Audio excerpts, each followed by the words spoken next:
तो जनजाति के ऊपर हम चर्चा कर रहे थे। तो छत्तीसगढ़ में जनजातियों के संदर्भ में वन लाइन फैक्ट्स को लेकर के हम डिस्कस कर रहे हैं, जहां से प्रश्न आते रहे हैं और फिर से प्रश्न आने की पूरी संभावना है। तो इसमें देखिएगा, जनजातियों के प्रमुख व्यवसाय है ना भाई, जनजातियों के प्रमुख व्यवसाय, इसमें अगरिया किससे संबंधित है या लौह शिल्प कला जो है किसका कार्य है, ऐसा करके पूछा जाता है बार बार। तो जैसे अगरिया जनजाति, अगरिया जनजाति, इनका मुख्य व्यवसाय है या कार्य है लोहे को गला करके उससे मूर्ति वगैरह बनाना। तो लौह शिल्प कला या लोहा गलाने का कार्य कौन करते हैं? तो अगरिया जनजाति के लोग करते हैं। ठीक। बैगा, बैगा को मेडिसिन मैन ऑफ गोड कहा जाता है। बैगा जनजाति के लोगों को मेडिसिन मैन ऑफ गोड के नाम से जाना जाता है। मतलब कि वो जो बैगा बोलते हैं ना अपन एक जनरल लैंग्वेज में, वैद्य बोलना चाहिए जिसको, तो जड़ी बूटी के माध्यम से इलाज करने का ये प्रयास करते हैं, इलाज करते भी है जनजातियों के अंतर्गत। खड़िया, महत्वपूर्ण ध्यान रखिएगा, पालकी ढोने का कार्य कौन सी जनजाति के लोग करते हैं? तो पालकी ढोने का कार्य खड़िया जनजाति के लोग करते हैं। पालकी ढोने का कार्य खड़िया जनजाति के लोग करते हैं। कोरकू, कोरकू का काम है भूमि खोदना। तो भूमि खोदने का कार्य कौन सी जनजाति के लोग करते हैं? कोरकू जनजाति के लोग करते हैं। भूमि खोदने का कार्य कोरकू जनजाति के लोग करते हैं। खैरवार के ऊपर हम पहले चर्चा कर चुके हैं। ये खैर वृक्ष से कत्था निकालने का कार्य करते हैं और कत्था उत्पादन में जो है सरगुजा जिला जो है इसमें प्रसिद्ध है। मुख्य रूप से सरगुजा जिले में कत्थे का उत्पादन किया जाता है। तो खैर वृक्ष, खैरवार जनजाति खैर वृक्ष से कत्था निकालने का कार्य करते हैं। किस जिले के अंतर्गत? सरगुजा जिले में इसका उत्पादन किया जाता है। पारधी, पारधी जनजाति का जो मुख्य कार्य है यह है शिकार करना, है ना। तो काले रंग की पक्षियों का ये शिकार करते हैं। तो शिकार करना किसका व्यवसाय है या काले रंग की पक्षियों का शिकार कौन सी जनजाति के लोग करते हैं? पारधी जनजाति के लोग करते हैं। सैनिक कार्य कंवर जनजाति, सैनिक कार्य किस जनजाति का कार्य रहा है? तो कंवर जनजाति का रहा है। बांस शिल्प कला, अब बहुत महत्वपूर्ण है, अभी हाल ही में जो एग्रीकल्चर का पेपर हुआ है उसमें ये पूछा गया है। तो बांस शिल्प कला किस जनजाति का कार्य है? ये कमार जनजाति का कार्य है बांस शिल्प कला। भतरा, भतरा मतलब सेवक का काम करते हैं, सेवा का काम करते हैं भतरा जनजाति के लोग, इनको सेवक के रूप में देखा जाता है। कोल जनजाति के लोग कोयला खोदने का कार्य करते हैं। तो कार्य के अनुसार जनजातियों का नाम वगैरह भी सब पढ़ा हुआ है। तो कोल कोयला खोदने का कार्य। हलवा, हलवा कृषि कार्य, हलवा जनजाति के लोग कृषक कार्य करते हैं। कंडरा, कंडरा जो है बांस के बर्तन बनाने का कार्य करते हैं। कंडरा जनजाति के लोग बांस के बर्तन बनाने का कार्य करते हैं। आ रही बात समझ में? तो इस तरह से जनजाति और उनके कार्यों को लेकर के प्रश्न बनते हैं। कृषि के ऊपर हम पहले चर्चा कर चुके हैं। फिर इसमें देखेंगे आगे प्रमुख पर्व, वनडे एग्जामिनेशन के लिए बहुत महत्वपूर्ण है ये वाला जो पोर्शन है। तो प्रमुख पर्व त्योहार के रिस्पेक्ट में सरहुल, सरहुल, सरहुल बार बार आता है। सरहुल सरना देवी, ध्यान रखिएगा, उराव जनजाति। तो सरहुल अभी हाल ही में जब आपका असिस्टेंट डायरेक्टर एग्रीकल्चर का पेपर हुआ है 14 दिसंबर को, उसमें भी ये क्वेश्चन पूछा हुआ है। तो सरहुल त्योहार का नाम है, सरहुल नृत्य भी होता है, उराव जनजाति के लोग करते हैं। उराव जनजाति साल वृक्ष में फूल उगने पर, और सरहुल नृत्य करते हैं सरना देवी के सामने। जिनकी इष्ट देवी है सरना देवी, साल वृक्ष में फूल उगने के उपलक्ष्य पर उराव जनजाति के लोग सरहुल त्योहार मनाते हैं, सरहुल नृत्य करते हैं, और इनकी इष्ट देवी है सरना देवी। ठीक है। बीज बोहानी, बीज बोहानी त्योहार कृषि के दौरान आयोजित किया जाता है कोरवा जनजाति में। बीज बोहानी कृषि के दौरान आयोजित किया जाता है कोरवा जनजाति में। बीज बोहानी मनाया जाता है त्योहार कृषि के दौरान, कोरवा जनजाति के लोग मनाते हैं। कोरा, कोरा को भी कृषि के दौरान कोरवा जनजाति के लोग ही मनाते हैं। फिर है धेरसा, इसको भी कृषि के दौरान कोरवा जनजाति के लोग ही मनाते हैं। ये तीनों कोरवा जनजाति से संबंधित है, थोड़ा ध्यान रखिएगा। आमाखाई, आमाखाई परजा या धुरवा जनजाति के लोग मनाते हैं। कब? आम पकने के समय। तो आम पकने के समय कौन सा त्योहार मनाया जाता है? आमा खाई त्योहार मनाया जाता है। किस जनजाति के लोग मनाते हैं? परजा जनजाति या ध्रुवा जनजाति के लोग मनाते हैं। परजा ध्रुवा इनको कहा जाता है। धनकुल, धनकुल नृत्य होता है, धनकुल त्योहार मनाया जाता है तीज के समय हलवा एवं भतरा जनजाति में। और बस्तर का दशहरा मुरिया जनजाति के लोग मनाते हैं। इसके अंतर्गत दंतेश्वरी देवी की पूजा की जाती है। तो ये जनजातियों के संदर्भ में प्रमुख त्योहार हुए जो वनडे एग्जामिनेशन में बार बार रिकॉल होते हैं। फिर इसमें युवा गृह के ऊपर हम चर्चा करते हैं। तो युवा गृह के बारे में मैं आपको बताऊं तो कॉन्सेप्ट इसका ऐसा है कि जनजातियों में जो युवक युवतियां हैं उनको अपनी जनजाति की भाषा, बोली, संस्कृति का प्रशिक्षण वगैरह देने के लिए युवा गृह का निर्माण किया जाता है ना भाई। तो युवा गृह में जो है ये किशोरावस्था के बाद जब युवावस्था में प्रवेश करते हैं तो विवाह के पूर्व एक तरह का प्रशिक्षण संस्थान है युवा गृह इनका, जहां पे इनके आर्ट और कल्चर से रिलेटेड इनको ट्रेनिंग दी जाती है। तो यहाँ पे हमको क्या करना है, युवा गृह के रिस्पेक्ट में कुछ चीजें याद रखनी है। इसको लेकर के एग्जाम में क्वेश्चन आता है और अभी घोटुल को लेकर के 14 दिसंबर का असिस्टेंट डायरेक्टर के पेपर में भी क्वेश्चन यहाँ से पूछा हुआ है। मुरिया जनजाति के लोगों के युवा गृह का नाम है घोटुल, इसीलिए Muria and their Ghotul Verrier की फेमस किताब। ठीक है, तो मुरिया जनजाति के युवा गृह का नाम है घोटुल। ठीक है, अब यहाँ पे क्या है, तो यहाँ पे जो युवक होते हैं उनको चेलिक कहा जाता है, याद रखना है ना। घोटुल में मुरिया जनजाति के जो युवक होते हैं उनको चेलिक कहा जाता है और जो युवतियां होती हैं, जो लड़कियां होती हैं उनको मुटियारिन कहा जाता है, उनको मुटियारिन कहा जाता है। फिर जो युवक होते हैं, जो लड़के होते हैं, तो उनका जो बॉस होता है मतलब कि युवक मुखिया, तो युवक मुखिया को सिरदार के नाम से जाना जाता है और जो युवतियों की, लड़कियों की जो मुखिया होती है उसको बेलोसा कहते हैं। तो चार शब्द यहाँ पे घोटुल के संदर्भ में महत्वपूर्ण हो जाता है। क्या? युवक, युवती, चेलिक, मुटियारिन, सिरदार और बेलोसा। चेलिक, मुटियारिन, सिरदार और बेलोसा। ठीक है, यहाँ पे एक खास बात यह है कि घोटुल के अंतर्गत सभी युवक युवतियों को एक अलग नाम दिया जाता है, जिस नाम से उनको घोटुल में बुलाया जाता है और उनका वास्तविक नाम जो है वो यथावत रहता है। वैसे ही देखें उराव जनजाति, तो उराव जनजाति के युवा गृह का नाम है धुमकुरिया। उराव जनजाति के युवा गृह का नाम है धुमकुरिया। और उराव जनजाति में जो युवक होते हैं धुमकुरिया के अंतर्गत, तो युवकों को धांगर और युवतियों को धांगरी प्रोनाउंस किया जाता है, ये उनका नाम है। गीतियोना, गीतियोना युवा गृह है बिरहोर जनजाति का। गीतियोना युवा गृह है बिरहोर जनजाति का। और भारिया, भारिया युवा गृह, भारिया जनजाति का युवा गृह है घसरवासा। ठीक है, भारिया जनजाति के युवा गृह का नाम है घसरवासा। भूइया जनजाति के युवा गृह का नाम है रंगभंग और परजा जनजाति के युवा गृह का नाम है धागा बक्सर। ठीक है भाई, तो इस तरह से क्या है, युवा गृह के नाम को आपको यहाँ पर मेमोराइज करना है, याद करना है। तो इसमें देखिएगा उराव जनजाति की युवा गृह का नाम है धुमकुरिया और धुमकुरिया में जो युवक होते हैं उनको धांगर और युवतियां जो होती हैं उनको धांगरीन कहते हैं। अब इसमें देखिएगा जो पुरुष मुखिया होता है, धुमकुरिया में जो पुरुष मुखिया होता है उसको क्या कहते हैं, तो पुरुष मुखिया को यहाँ पे धांगर में आप जोड़ दीजिए क्या, महतो, धांगर महतो कहते हैं। ठीक है, और जो महिला मुखिया हुई, जो महिला मुखिया होती है उसको जो है धांगरीन हमने कहा है, तो उसमें आप बकरीन जोड़ दीजिए। ठीक है, धांगरीन बकरी, ये हो गई महिला मुखिया, नाम याद रखना है। अब इसके बाद युवक युवतियां जो है 18 वर्ष के ऊपर के धांगर और धांगरीन के नाम से जाना जाता है, लेकिन इसमें 13 वर्ष से कम आयु के जो सदस्य होते हैं, तो एक शब्द है नया होगा आपके लिए, पूना जोरवार।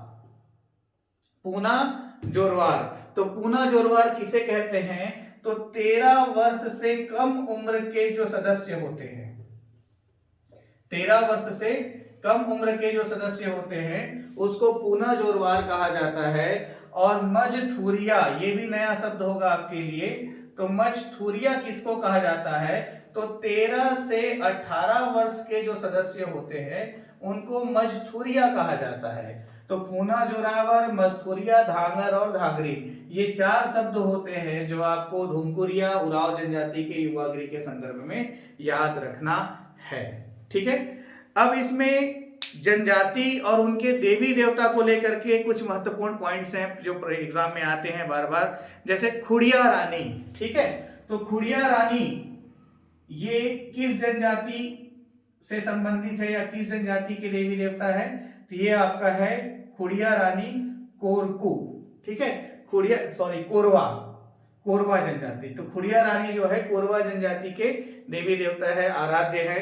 तो वैसे ही उरांव जनजाति का क्या है? तो उरांव जनजाति का सरना देवी, उरांव जनजाति का सरना देवी। फिर गोड़, तो गोड़ का है दुल्हा देव, गोड़ जनजाति दुल्हा देव। ठीक है। इसके बाद फिर इसमें देखो बैगा, तो बैगा जनजाति का है बूढ़ा देव। ठीक है। कमार जनजाति के आराध्य हैं दुल्हा देव, छोटे माई और बड़े माई, छोटे माई और बड़े माई। ठीक है। ये आपके कमार जनजाति के इस देव हैं।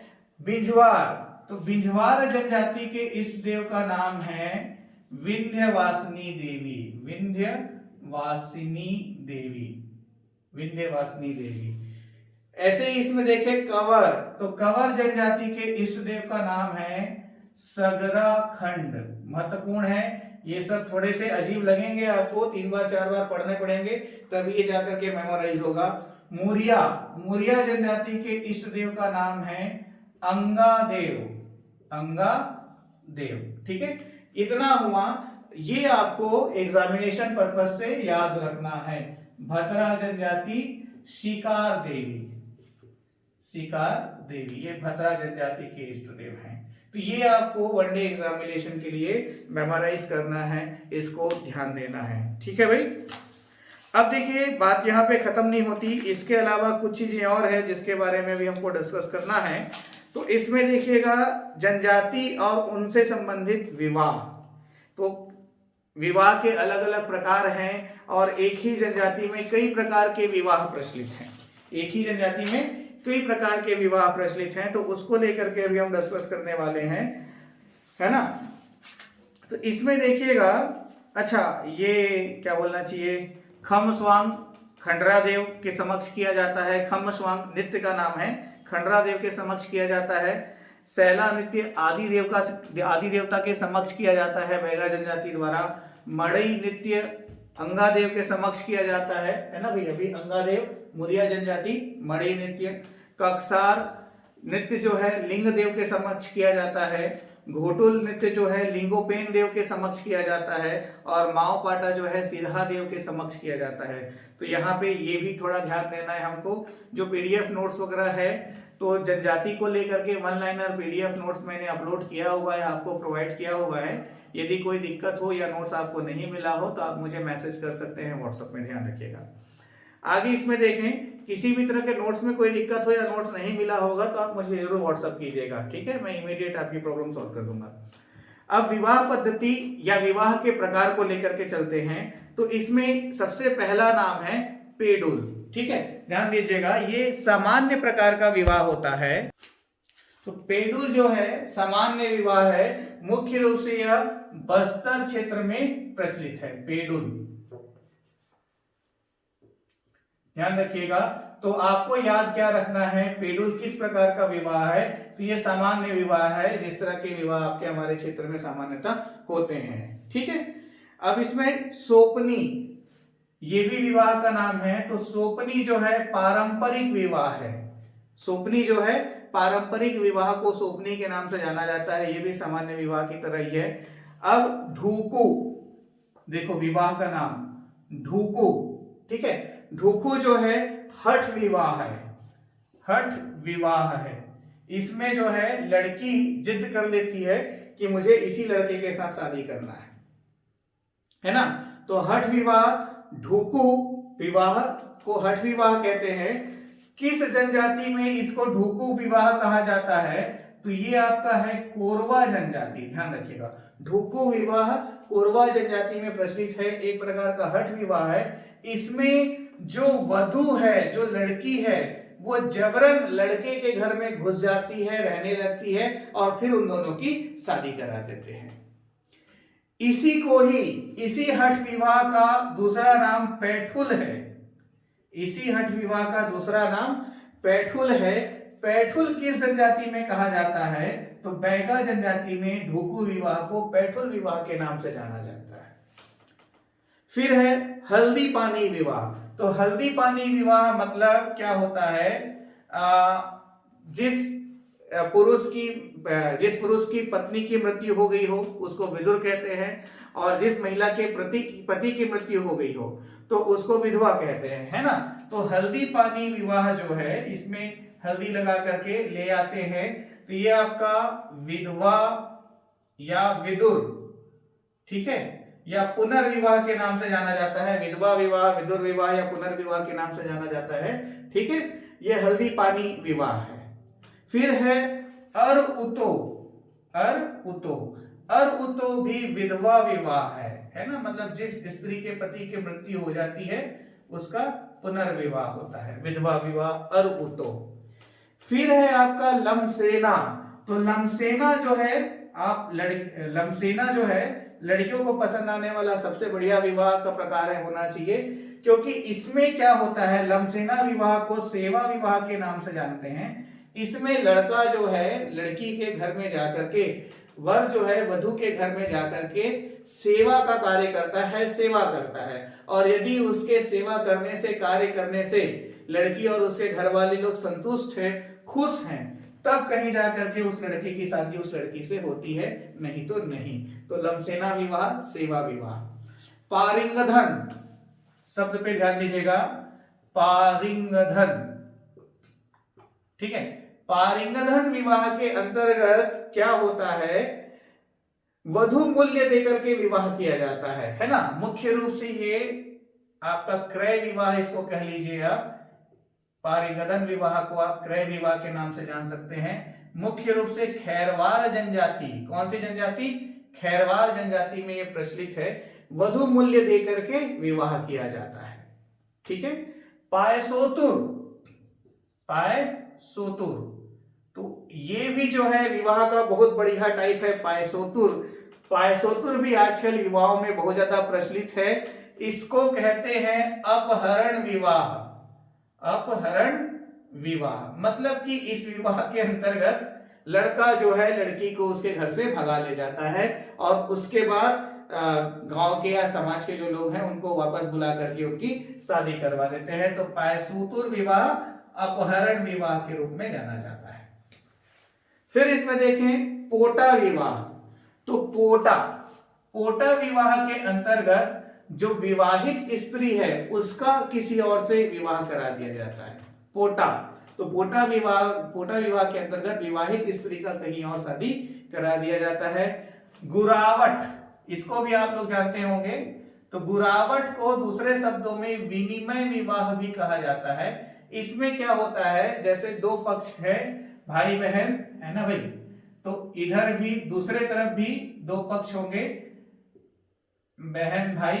तो क्या होता है, इस भाई का सामने वाली की बहन से और इस भाई का सामने वाली की बहन से, तो ये विनिमय विवाह, गुरावट विवाह है, ये भी जनजातियों में प्रचलित है। और अंतिम है दूध लौटावा। तो दूध लौटावा विवाह के अंतर्गत ममेरे फुफेरे रिश्तों के अंतर्गत, ममेरे फुफेरे संतानों में विवाह होता है, तो उसको दूध लौटावा विवाह कहते हैं। प्रीवियस ईयर आए हुए जो क्वेश्चंस है उसको आप सॉल्व करेंगे तो ऐसे भी क्वेश्चंस आए हुए हैं कि कौन सी जनजाति में कौन सा विवाह प्रचलित है, या इनमें से कौन सा विवाह इस जनजाति में प्रचलित नहीं है। तो एक एक करके जब जनजाति को हम विस्तार से पढ़ेंगे तब हमको ये चीजें समझ में आएंगी। तो जनजाति को विस्तार से पढ़ने का जब हम प्रारंभ करने जा रहे हैं तो इसमें सबसे पहले हम चर्चा करने वाले हैं विशेष पिछड़ी जनजाति को लेकर के। विशेष पिछड़ी जनजाति, प्रिमिटिव ट्राइब्स, है ना। तो विशेष पिछड़ी जनजाति की जब हम बात करें तो मध्य प्रदेश सहित छत्तीसगढ़ में कुल 7 विशेष पिछड़ी जनजाति हैं, लेकिन सिर्फ छत्तीसगढ़ की बात की जाए, जब हमारे राज्य की बात की जाए तो 5 प्रकार की विशेष पिछड़ी जनजाति हैं। विशेष पिछड़ी जनजाति मतलब जो और जनजातियां हैं उससे भी पिछड़ी हुई जनजाति, तो उनको विशेष पिछड़ी जनजाति की कैटेगरी में रखा जाता है। तो विशेष पिछड़ी जनजाति की कैटेगरी में रखने का आधार क्या है? साक्षरता दर अत्यधिक कम हो, मतलब कि साक्षरता दर बहुत कम हो उस जनजाति की, अन्य जनजाति समूह से भी उनका लगाव हो, जनसंख्या या तो स्थिर बनी हुई है या घट रही है, जनसंख्या बढ़ नहीं रही है, और आर्थिक व्यवस्था का आधार जो है कृषि से पूर्व की तकनीक पर हो, जो वर्तमान कृषि वगैरह है उस पे बेस्ड ना हो। तो इस तरह के जो लोग हैं, इस तरह की जो जनजाति है उसको विशेष पिछड़ी जनजाति का दर्जा दिया जाता है। तो छत्तीसगढ़ में 5 विशेष पिछड़ी जनजाति निवास करती है। ठीक है, संविधान में 75 से अधिक विशेष पिछड़ी जनजातियों का वर्णन है प्रमुख रूप से, तो उसमें से 5 विशेष पिछड़ी जनजाति जो है छत्तीसगढ़ में निवास करती है। इसमें पहला तो जनजाति का नाम और उनका सकेंद्रण जिला याद रखना है, तो जैसे कि नारायणपुर और बीजापुर। ठीक है, नारायणपुर और बीजापुर, तो नारायणपुर और बीजापुर में विशेष पिछड़ी जनजाति कौन सी? अबुझमाड़िया का सकेंद्रण है। 5 विशेष पिछड़ी जनजाति है, अबुझमाड़िया, पहाड़ी कोरवा, कमार, बिरहोर और बैगा। अबुझमाड़िया, पहाड़ी कोरवा, कमार, बिरहोर और बैगा।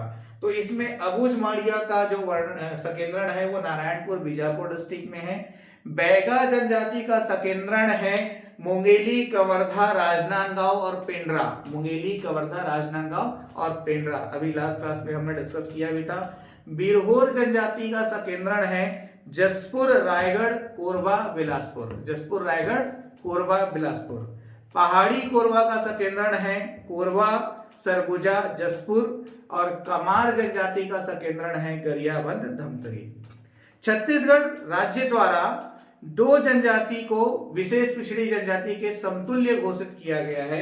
इन 2 जनजातियों का नाम है भुंजिया और दूसरा है पंडो। ठीक है, तो इनके डेवलपमेंट के लिए पंडो विकास अभिकरण सूरजपुर में और भुजिया विकास अभिकरण गरियाबंद में स्थापित किया गया है। ध्यान रखिएगा, पंडो विकास अभिकरण सूरजपुर, भुजिया विकास अभिकरण गरियाबंद, ये दोनों आपको ध्यान में रखना है। तो अब हम आगे क्या करने वाले हैं, पहले जो 5 जनजाति है अबुझमाड़िया, पहाड़ी कोरवा, बैगा, बिरहोर और कमार, इसके ऊपर इनकी सांस्कृतिक गतिविधियों को लेकर के विस्तार से एक-एक कंटेंट में हम चर्चा करेंगे, और उसके बाद अन्य उन सभी जनजातियों के ऊपर चर्चा करेंगे पंडो भुजिया सहित, जो कि हमारे कंटेंट में है, जहां से प्रश्न पूछे जाते हैं। Thank you very much.